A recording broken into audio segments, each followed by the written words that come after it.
爆。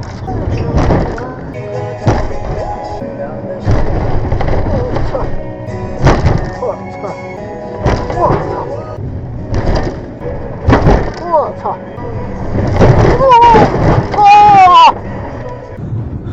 嗨，兄弟们，我今天从改则线出发，要往拉萨方向去，然后走了一段这个317啦，突然前面断路了。前面大家可以看到有一排这个工程机械，可能是在修路，那边可能是路基沉降比较严重，所以不能走。然后呢，施工的人员跟我讲，从旁边的土路绕啊，那我就是被迫下道了。这可不是我是要主动下道来这压草的啊，是这个施工的人员跟我讲从这边走的，正好下来野一把，感觉不错哈。前面有一辆，哎呀，前面有一台越野车，那台是啥车呀？也是在这条土路上面慢慢走，应该是在我之前给下来的。我现在追上他去看看啊，看看咱们能不能追上他。看起来他开的好像还挺慢的。上了这种路以后，我真是一身是劲啊！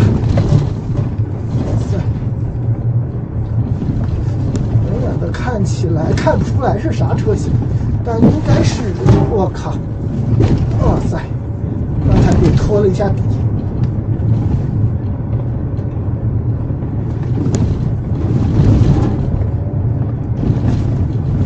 那台车我刚才下来之前就看见他在这条土路上面跑了，然后没想到跑得这么慢，一会儿就应该能够把他给追上了。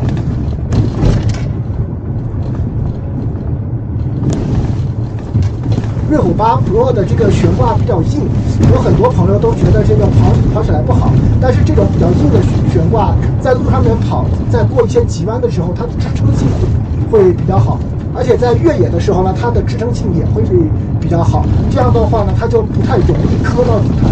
如果你的悬挂是太软的话，你在这种越野的道路上面跑的话，就很容易会磕到底盘了。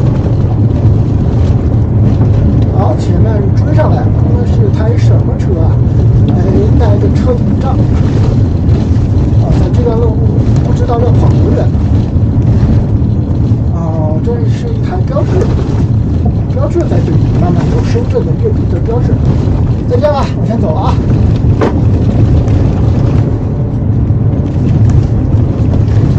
哇，这个跑起来好爽到处起飞。现在我跑的速度大概是在40到50左右，跑起来还是很舒服的吧，有一种跑拉力赛的感觉。哇塞！前面看起来这段是不是还在修路啊？好像不是了，前面那一段好像是并到317上面去了。前面有一台大车在317上面很费力的在爬坡，可以看出它是在冒烟。这是那个发动机燃烧不足的一个表现。但是它马上要怎么走这一段呢？是在那边等修路修好了，还是走这段土路呢？我估计走这段土路的可能性不大。因为刚才我下来的那个坡，它要从那个底上去的话，那个是一个比较深的一个微沟，就是不是很好上，估计它还是得在这里等。哇塞，底盘又被石头给干了一下子。刚才在317上面开的时候都有点犯困了，现在一下这个土路，哇塞，精神一下子就来了，太爽了，简直就是在路上面开启提神的利器呀！现在距离拉萨的里程还有890公里，我还没有想好到底是要先到拉萨去呢，还是到那个麦地卡湿地再去干一圈。因为上次进藏的时候，我们不是在麦地卡湿地穿越的时候遇到大雪了嘛，只有空途折返，没有完成这个麦地卡湿地的穿越。但是这次再来到西藏这边的话呢，我很想把这次穿越给走完。如果是走完穿越的话呢，那我就是过了班葛县以后，然后往腊曲方向去，就是今晚就住在腊曲，然后明天穿越麦迪卡湿地，然后再到拉萨。如果是不穿麦迪卡湿地的话呢，那我就是直接到拉萨去。所以现在都还没有想好。哇塞，这边好像还不是上去的地方呢，这里还不是上去的地方。那还得往前再走一段。哇塞，一块大石头。我刚才过的那段317国道路基沉降的比较厉害，它基本上就是形成了像那种过山坡那样的坡道了，所以这边估计都一直是在维修的这个状态。但是他们也应该在这个绕行的土路这里给放一个指示标啊，这个绕行的土路的入口在什么地方，出口在什么地方啊？我看到上那个317的坡了，就在前面不远的地方。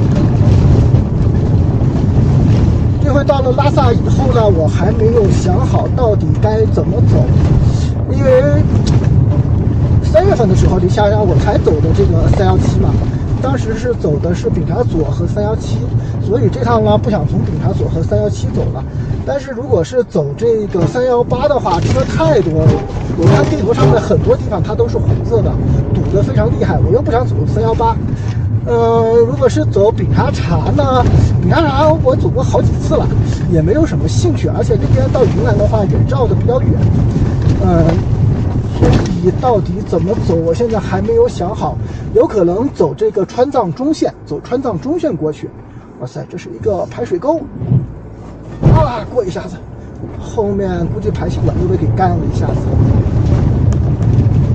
走川藏中线，我觉得可能是一个比较好的选择，因为那边第一个车少，没有什么游客，第二个呢景色也挺不错的，所以到时候我去是从这上吗？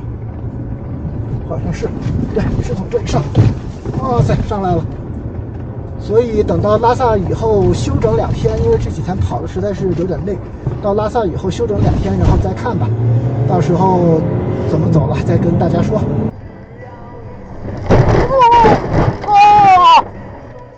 我操，好大一个坑！我的天哪，好大一个坑！突然出现的，我整个车都飞起来了，然后又颠了一下子。我天！现在好像没有什么问题，现在暂时开起来没有什么问题。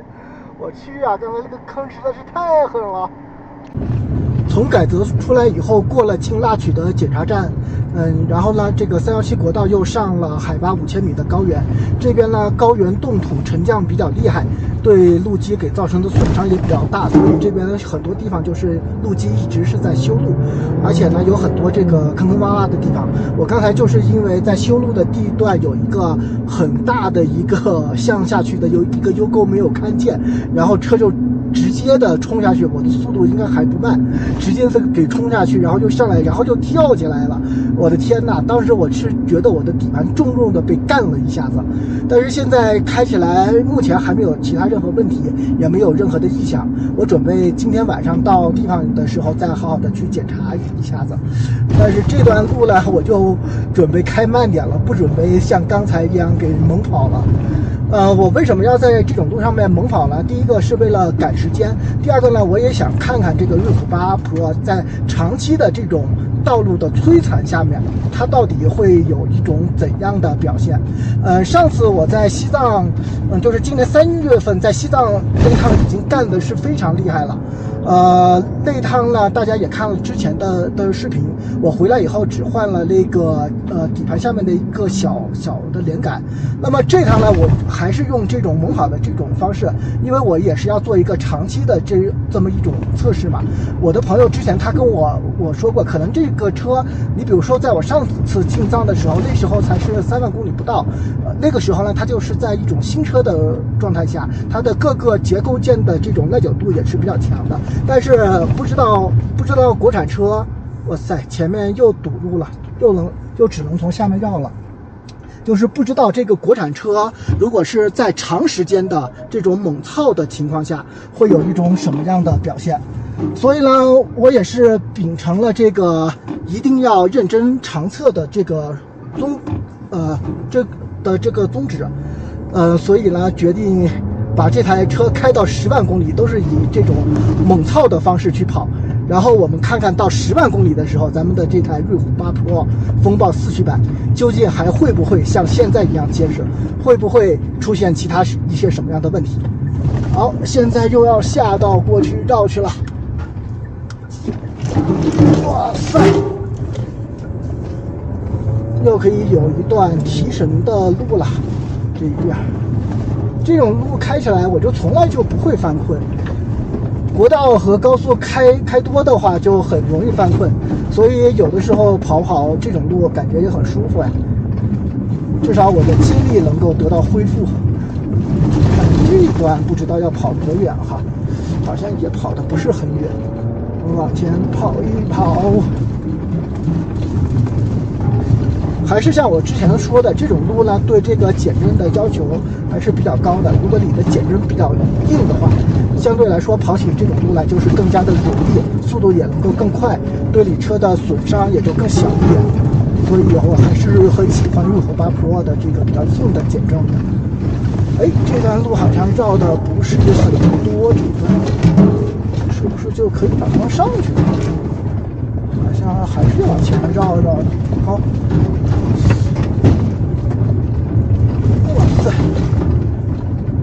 上面的整个路基都被扒了，在修路，因为边上呢明显的看到有车辙让出来的这个变道，应该是过了前面那对大车，应该就问题不大了。大家如果要跑呢，我建议是多小心一点。为什么呢？因为这种路上面它的这个碎石还是比较多的。如果你换的不是 AT 胎，不是像我这样换的 AT 胎的话，那如果是跑横的话，比较容易爆胎。这好像还是在修路的路段，不是能够上去。我们再往前面再跑一下试试。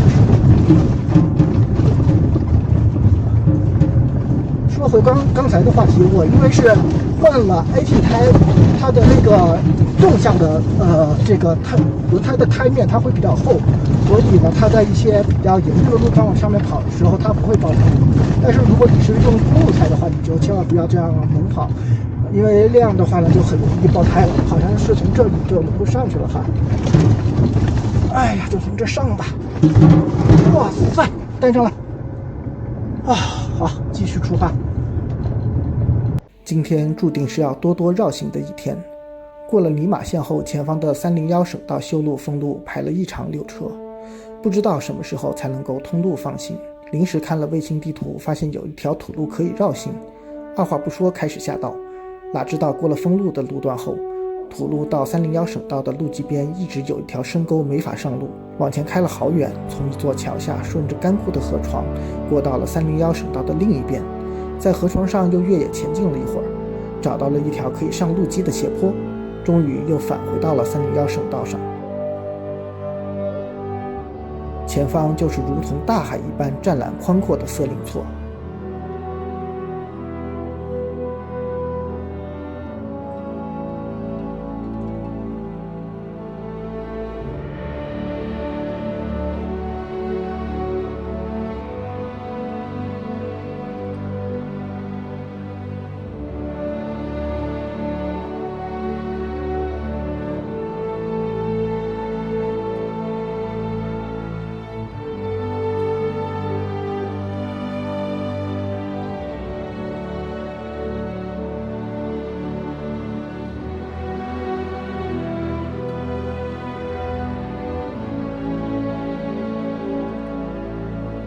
夕阳和晚霞博大而深邃，或许只有青藏高原的宽广怀抱才能孕育出如此的日落景象。